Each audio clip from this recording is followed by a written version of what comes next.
we will visit the mega factory of the company JLC. Why do I call it a mega factory? You will understand it a little later. We will only visit the production of double-sided printed circuit boards, but the company has several similar factories in which manufacturing of more complex multi-layer boards is organized, so the total scale of the company JLC is truly amazing.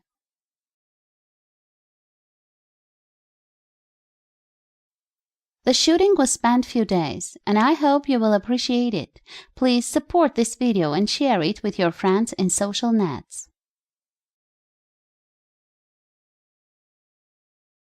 I should note that many of the processes that take place in this factory are a commercial secret and are strictly classified. I will show you the full cycle of creating printed circuit boards, but we will not go into the smallest details.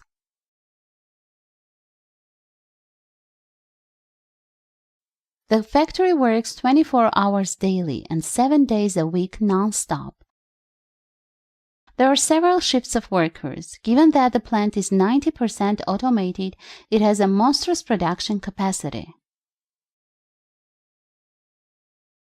It is very important to point out that this is a factory with a full production cycle. Process starts from the unloading of raw materials and ends with the finished product, with the subsequent shipment of this product to the customer. By the way, anyone can order a PCB. For this, you just need to go to the company's website, download your Gerber file, choose the necessary options, pay for the order, and that's all. The price starts from $2 for 10 pieces. It's very cheap. All the necessary links will be found in the description. The company can produce boards of any complexity, beginning from simple one-side and ending with the most complex multi-layer boards for modern computers. Ultra-high-speed and high-speed CNC machines of the latest generation are used to perform simple and complex operations.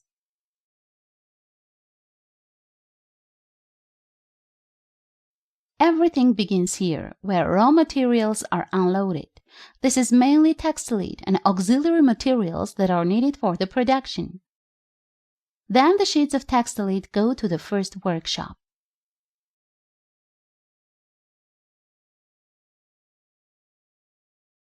This is a huge placement in which machines cut and process textile to the desired size. Moreover, that dimensions can be any.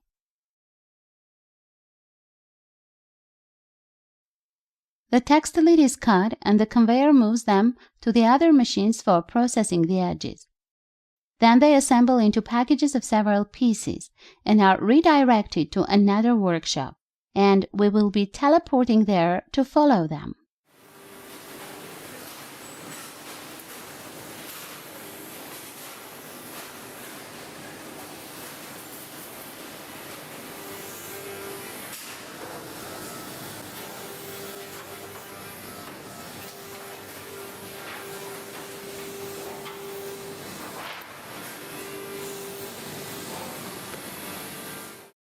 Well, here we are.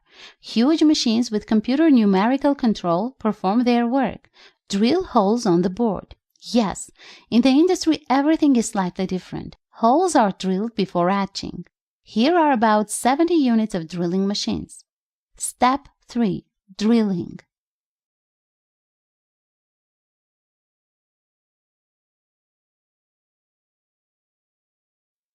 These machines can automatically change the drill depending on the diameter of the hole to be drilled.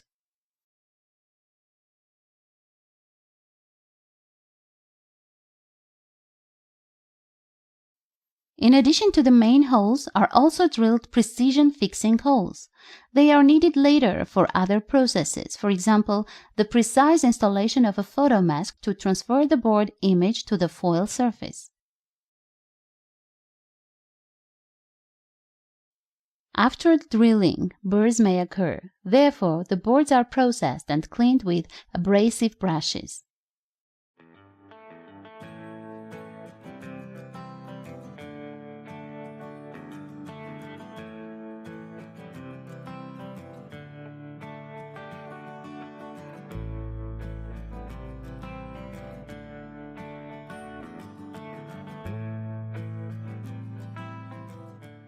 Fourth stage is deposition. This is a chemical process during which an additional layer of copper is deposited on the board.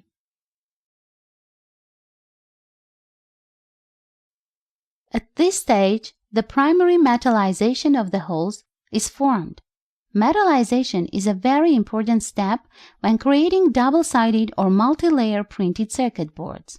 It makes possible to transfer an electrical signal to the next layers of the board. After this process, the boards are thoroughly washed and dried. Step 5. Photoresist. At this stage, the entire board will be covered with a photosensitive film, a photoresist. Then the pre-made photomask is combined with the board. That's why the precision holes are drilled in the initial stage, and after alignment of edges takes place exposure. Under the influence of ultraviolet, the polymerization of the photoresist occurs on unprotected by the photomask areas. The masks themselves are a transparent film on which the printed circuit board is printed. They don't differ from those that we do at home for the photoresistive technology of creating printed circuit boards.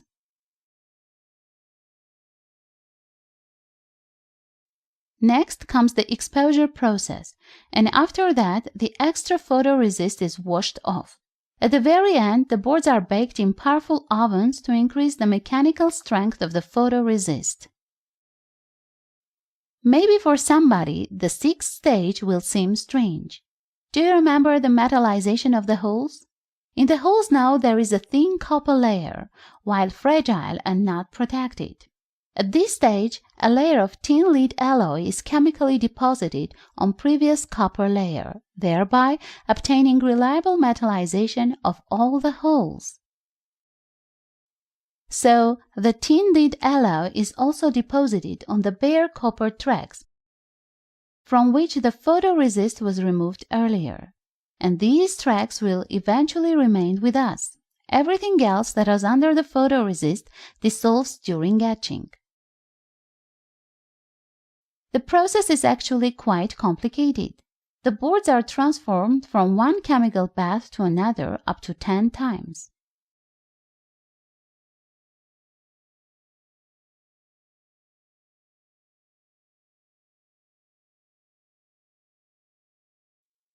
At the end of this process, the remaining photoresist is completely removed. Step 7. Etching. This is more familiar to many. Etching is the process of chemical removal of unprotected areas of copper.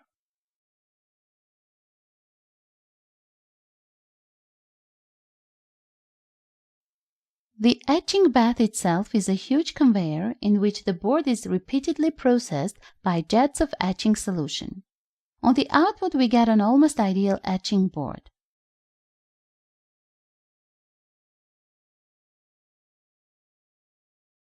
At the very end of this process, the lead coating is removed in the similar chemical manner.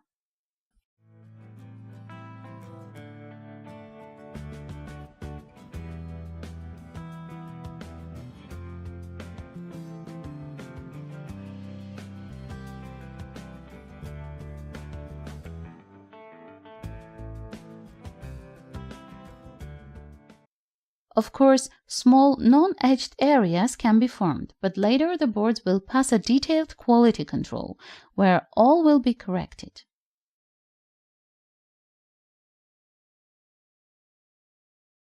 Stage 8. Visual Quality Control. Powerful scanning systems with an optical sensor can very quickly detect any minor problem. If it is found, workers under powerful microscopes manually correct the defects. For example, remove non-etched areas.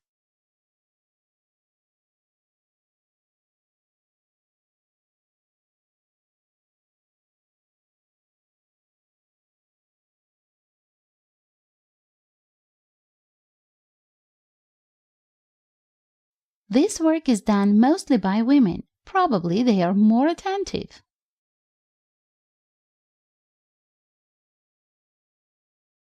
In the case of larger problems such as over-etching, the board is rejected and it will not participate in further processes.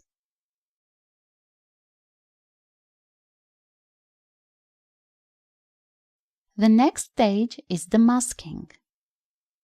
The mask is designed to protect copper tracks from corrosion, mechanical damage, and in general, the mask gives the board an industrial appearance.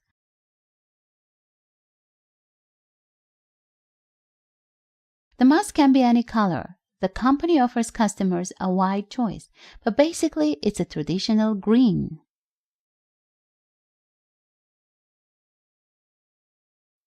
In this workspace, workers usually walk in special shoes and masks.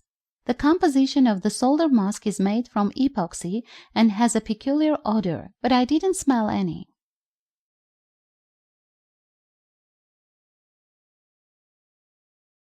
Here, through the mesh stencils, epoxy paint is applied on the board.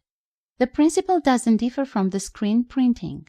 At the end of the process, the boards heat up and then quickly cooled for a quality curing of the epoxy paint.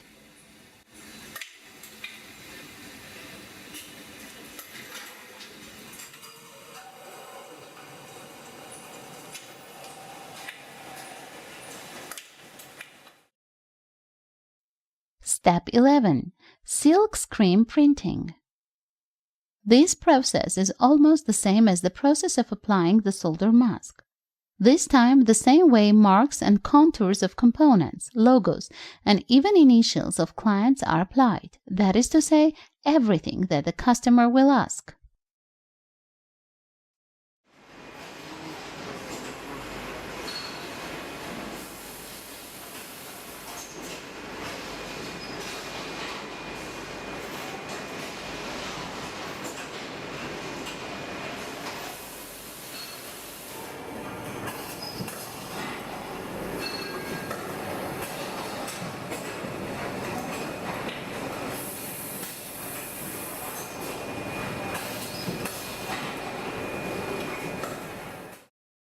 At the end of the process, the boards are transferred to the furnace, where again heating occurs, then cooling. All this is done to obtain a quality and durable drawing. By the way, if silkscreen printing is needed on both sides, no problem. The boards will turn over, the picture will be applied, and that's all.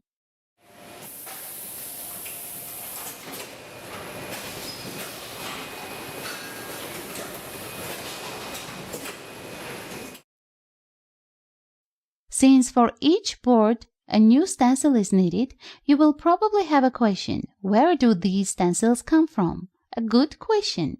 Well, we are heading to the next workspace for the answers. A huge computer-controlled laser at a high speed literally burns the stencil, and then the stencils come under the press.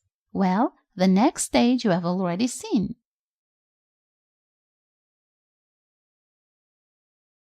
Stage 12. Surface treatment. During this stage, bare sections of copper, usually spots where we'll solder the components, are covered either with technical gold or simply tin plated. This is how the gliding appears on some places of the board. This is done to protect bare areas of copper. Gold isn't oxidized at all, and the tin compound protects the board for decades and doesn't lose its original shine. Step 13. Cutting. One of the last production processes. Printed circuit boards, regardless of their size, are created on huge sheets. One sheet can have more than 10 identical boards, which need to be cut. Right now, we are where the cutting is taking place. A huge number of machines, of course CNC, are engaged in cutting. There are also machines that are designed for partial cutting, that is, they simply form a fault line.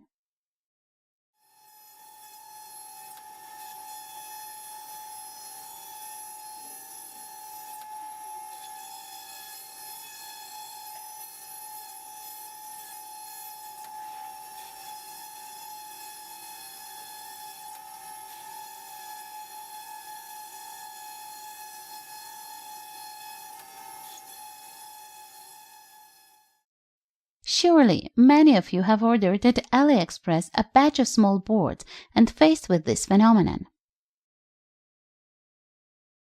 The 14th stage is what I love the most. These machines resemble something unearthly. They are designed to test the created PCB, and they do it with incredible speed.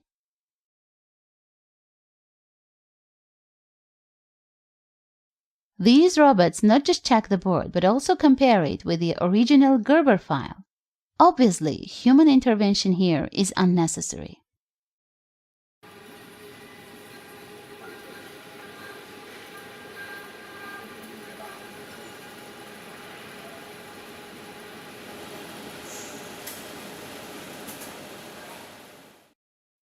Further, the tested boards once again pass visual quality control.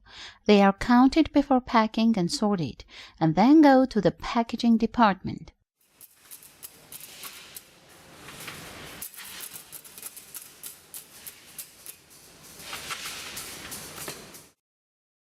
I will not comment the packaging process. Here everything is clear.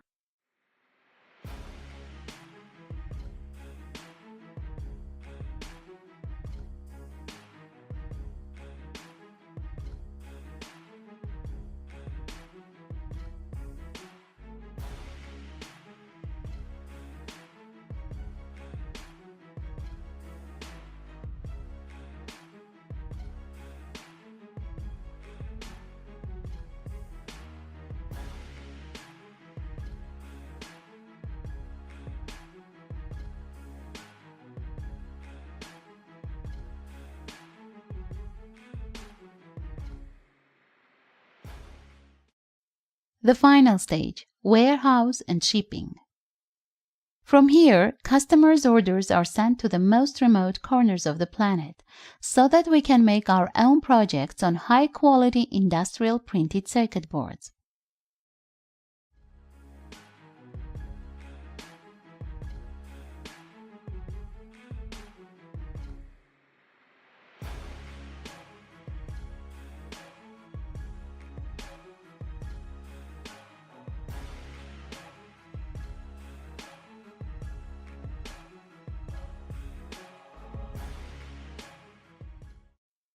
As I said in the first video, JLC basically works with large electronics manufacturers. And maybe the PCB of your computer or smartphone was made at this factory by the hands of these ordinary people. Think about it. Well, I have to say goodbye until your meetings. With you as always was Kasyan TV.